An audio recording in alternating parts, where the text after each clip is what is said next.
worked out like that. And then we're headed home. So short drive today. Should be home at a decent time, and we're going to do an unpack video, hopefully, if all goes well. Hopefully we don't fall asleep right away.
Unfortunately, Hannah and I are back home. As you can see here, we're starting to empty out the trailer and the camper. We got all of the food and such. Working on this mess. But other than that, pretty much done for the day. Just because we're back from the trip doesn't mean we're done with content. We got plenty of campers, things to work on, plenty of toys like that snowmobile, ATVs.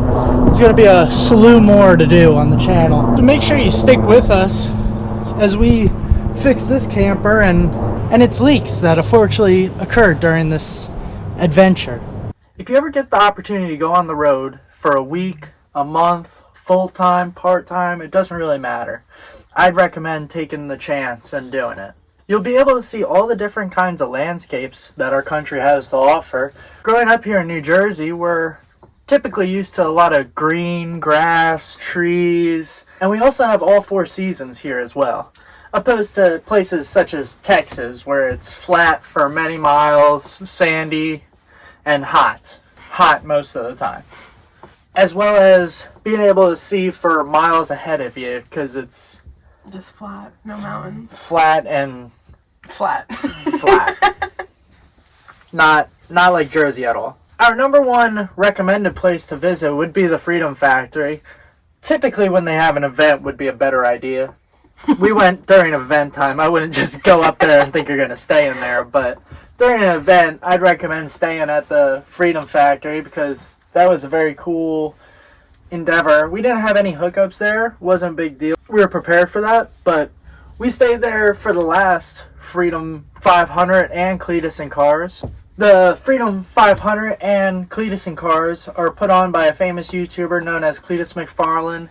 He is in the car enthusiast world, and if you're into anything like racing, burnouts, destruction, smoke, not being able to breathe, having rubber on your face, go. Things like that, I'd fully 110% recommend going. You'll have a blast. Definitely worth our time. And you can meet some of them. Yeah, you'll have the opportunity to meet Cletus, the famous YouTubers that you watch online and possibly get a picture like you'll probably see here. Even if you can't make it to those events, you can still purchase a pay-per-view and watch online or on your TV at home or whatever. It's very interesting. I recommend getting a taste of it by watching the pay-per-view before you really dive into something that makes sense. Crazy. That's pretty much what we did because we watched them online last year. Our second favorite spot that we would recommend you guys going to would be in Nashville. We went to downtown Nashville, which was very cool. Nice to see all the bars and such.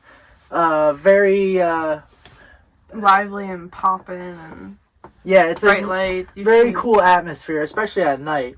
We went to the Rock and Roll Hall of Fame or whatever. Country Music Hall of Fame and Museum, yeah. We went there during the day, and it was nice. It wasn't overly crowded. Very good atmosphere. Yeah, very cool. Yeah. Hannah and I are into country music, so we wanted to go to our favorite country music bars. We went to the Jason Aldean bar, Luke Bryan's, Florida Georgia Linehouse, the Dierks Bentley, and also the Kid Rock bar. But the Kid Rock bar was packed. We went in there for like 5 minutes. We'll definitely throw a video of that on there so you guys can feel the intensity of that.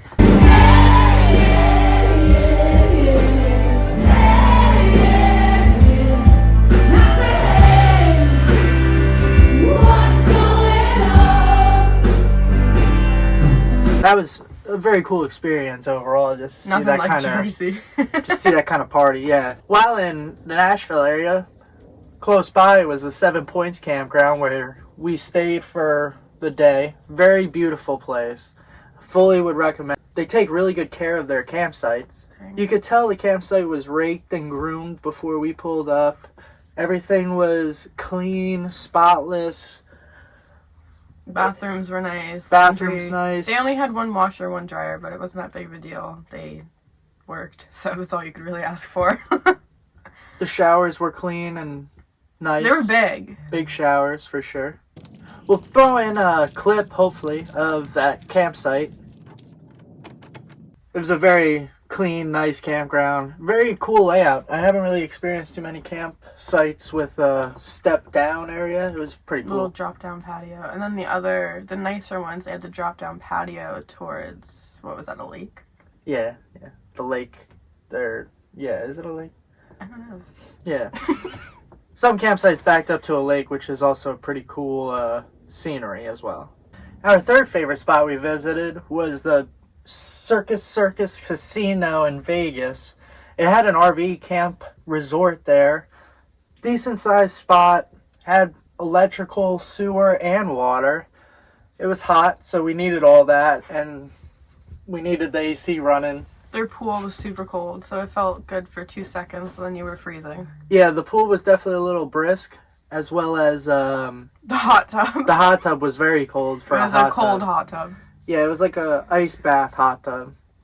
Just something you wouldn't really expect. But either way, the pool area was still clean. They had like lounge chairs, big umbrellas, like it was nice. The casino was also pretty nice. A little smoky, but it's a casino. You're in Vegas, so yeah, what do you expect? But other than that, they were nice people there. Clean in there. It was nice. They had like vending machines for like snacks and stuff, and I think they had like a coffee bar, but we didn't lose too much money in Vegas. We could have lost a lot more, but we kind of broke even some days, and we were kind of mindful that hey, you put in $20, you got to leave with $20. Other than that, Vegas, very nice place. We would recommend. Yeah, the whole area was like gated in. Yeah, it was gated in, so it was more like comforting to know. It felt safe. It's definitely not in the nice area of Vegas. But it is definitely reassuring that there's a nice gate, and it's not like people are going to be coming in and asking you for money. It's not like that there. Our fourth spot we stopped at was the I-80 World's Largest Truck Stop. Very interesting place. Very big. If you need just a stopping place in Iowa, I would recommend. There's definitely room for you if you get there at a reasonable time. Yeah. If you get there too late, you might be... Yeah, by like dinner time, it started filling up, I'd say. Slim pickings after dinner, for sure. At this truck stop, they have a trucking museum, which shows all the vintage trucks up till... something to check out. As well as in the truck stop itself, there's a convenience store, gift shop. They have all the accessories for a truck you may or may not need in like a chrome shop section. Very cool chrome shop. Bunch of lights. Yeah. A boy was in a candy shop in there. Again. Yeah, very cool, very cool. They had all the food you could eat. This truck stop had a buffet as well. Very decent buffet for a truck stop. Wasn't offended. We got there a little late, so there wasn't as much to pick from. We had like 10 minutes left, but... Yeah, and the ladies were nice and let us pick from there, even though we were crunching on their time. Yeah. This truck stop also had a dentist, chiropractor, barber, and then it had like a nice lounge area too, as well as a whole bunch of other stuff. Very large showers. It's like a little town. That's what I would say. It's like a little town. They've got like everything you need in it. The bathrooms weren't too expensive. It's like a full bathroom. Sink, toilet, shower. Very super roomy, clean. Very clean. You could tell they really take their time and make sure everything's clean in between guests, which was very nice. Yeah, they even they dry the floors and everything. Like after one person's done, they go right in there and they like wipe down the floors, the counter, the bench thing. Like you could tell they really There was no hair in the drain, that's for sure. Lastly, number 5, we stayed at the Peaceful Woodlands Family Campground in Blakesley, Pennsylvania. They have a very nice staff and very clean facilities. The site was clean on our arrival. We did pay the extra money to go in earlier, which is 9 o'clock was the earliest time we can show up. And the site was ready for us, and it wasn't like someone just pulled out and we pulled in and there was still garbage everywhere. It was a maintained site. The site itself wasn't too level, but when you're in the Pocono Mountains, you're expecting They definitely try and level out the site itself, but it's still on a little bit of a hill, so they do the best they can. It wasn't really too bad, though. It's not like you're breaking your ankle walking to your camper and such. The campground had full hookups, water, electric, sewer. I had no issues with the hookups. You could get Wi-Fi there as well, and even though it's a small fee or whatever, the Wi-Fi didn't seem like it was bad. And every few sites you see it has the Wi-Fi satellite dish up there, so I can't imagine it's awful Wi-Fi. I'm sure they have good Wi-Fi, yeah. We have hotspots, so we didn't really need the whole Wi-Fi thing. We went to this campground to relax and catch our breath after this 9,000-mile journey, and we were definitely able to relax in this campground. It was very peaceful, and it wasn't loud. No, it's pretty quiet. You're next to like a highway, but you don't really hear it, honestly. Yeah, and it's really very... It's secluded. It's in the middle of nowhere. Yeah. Not hard to get to. It's not far off 80.